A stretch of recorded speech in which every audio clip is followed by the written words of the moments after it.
बिस्मिल्लाहिर्रहमानिर्रहीम। अस्सलामु अलैकुम दोस्तों, मैं हूं क़ारी फ़हीम अहमद कासमी और आप देख रहे हैं आपका अपना यूट्यूब चैनल आसान उर्दू SBL। मेरे अज़ीज़ दोस्तों, अल्लाह वालों की ज़िंदगी में वैसे तो इस्तिग़फ़ार हमेशा होता है और वो अल्लाह से बहुत ज़्यादा डरते हैं और तौबा इस्तिग़फ़ार करते हैं, लेकिन कुछ वाक़यात उनकी ज़िंदगी में भी ऐसे आ जाते हैं जिसकी वजह से उनके इस्तिग़फ़ार में इजाफ़ा हो जाता है, वो अल्लाह से और ज़्यादा डरना शुरू कर देते हैं। तो दोस्तों, आज मैं अपनी वीडियो में एक वाक़या आपको सुनाने वाला हूं जो कि हज़रत शेख सादी शिराज़ी रहमतुल्लाह अलैह का वाक़या है, और आप इस वाक़ये में किस तरह अल्लाह से डरे और आपने अपने इस्तिग़फ़ार में किस तरह इजाफ़ा किया, मैं इन्हीं बातों के ऊपर आपके सामने ज़िक्र करूँगा। बने रहिए हमारी वीडियो में आप आखिर तक।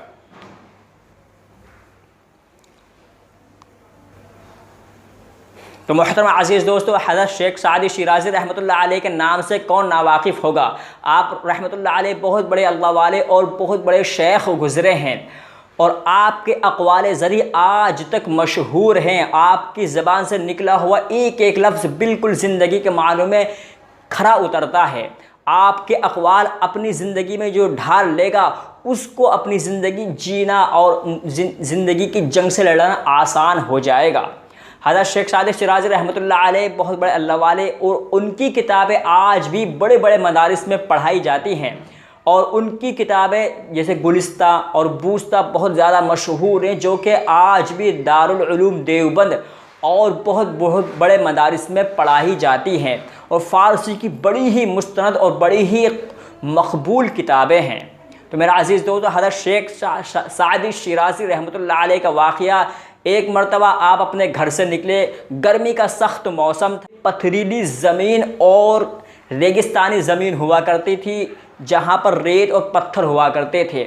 एक बार ज़ोहर की नमाज़ के लिए आप अपने घर से निकले, रास्ते में बहुत सख्त धूप पड़ रही थी और ज़मीन बिल्कुल तांबे के माफ़िक गर्म हो रही थी। हज़रत शेख सादी शिराज़ी रहमतुल्लाह अलैह घर से निकले और आपके पैरों में चप्पल या जूतियां नहीं थी, आप नंगे पाँव घर से निकल गए। आप मस्जिद की तरफ जैसे रवाना हुए तो आपके जहन में, आपके दिल में ये ख़याल आया, ए शिराज़ी, तेरे पास इतनी भी वुसअत नहीं है कि तू कम से कम गर्मी से बचने के लिए एक चादर का या फिर अपने पाँव में चप्पलों का या जूतियों का इंतज़ाम कर लेता। हज़रत शेख सादी शिराज़ी रहमतुल्लाह अलैह इसी सोच में, इसी फ़िक्र में चले जा रहे हैं और ये सोचते हुए जा रहे हैं कि अल्लाह, तूने मुझे इतना भी नहीं दिया कि कम से कम मैं अपने चप्पलों का या अपनी जूतियों का इंतज़ाम कर लेता, जिसकी वजह से गर्मी और इस पथरीली ज़मीन से मुझे अमन हासिल हो जाता। आप इसी उधेड़-बुन में चले जा रहे हैं। जब मस्जिद की सीढ़ियाँ आएँ तो अल्लाह ताला ने फ़ौरन हज़रत शेख सादी शिराज़ी रहमतुल्लाह अलैह को तंबीह फरमाई और ये नज़ारा वहाँ पर दिखाया कि एक शख्स है जिसका सिर्फ आधा धड़ है और उसके पैदाइशी पैर बिल्कुल ही नहीं हैं, यानी उसकी जाने और उसकी जांघें, उसकी टांगें, उसके पैर पैदाइश ही नहीं हैं। और वो बूढ़ा आदमी अपने कभी पेट के बल और कभी पीठ के बल यानी कमर के बल चलता है और घिसट घिसट कर चलता है और कहता है, अल्लाह तेरा शुक्र है, अस्तगफिरुल्लाह, अल्लाह तेरा शुक्र है, अस्तगफिरुल्लाह। ये दो कलमे उस बूढ़े की ज़बान से निकल रहे थे।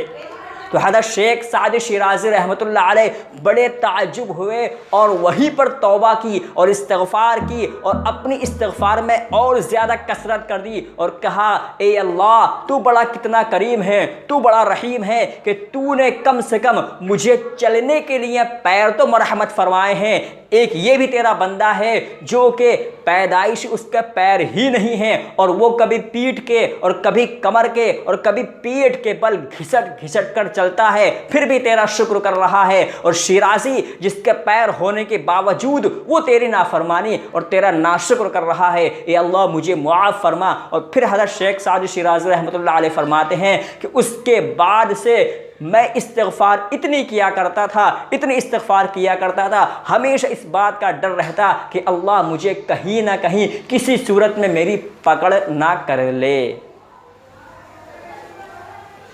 मेरा अज़ीज़ दोस्तों, आज के लिए फ़िलहाल इतना ही। वीडियो अच्छी लगी हो वीडियो को लाइक कर दें, शेयर करें, और ऐसे ही नॉलेजेबल वीडियो पाने के लिए और अच्छे वाक़यात की वीडियो पाने के लिए हमारे चैनल आसान उर्दू SBL को सब्सक्राइब करना भी ना भूलें। मैं मिलता हूँ आपसे फिर किसी वीडियो में, जब तक के लिए अपना ख्याल रखिए। अस्सलामु अलैकुम।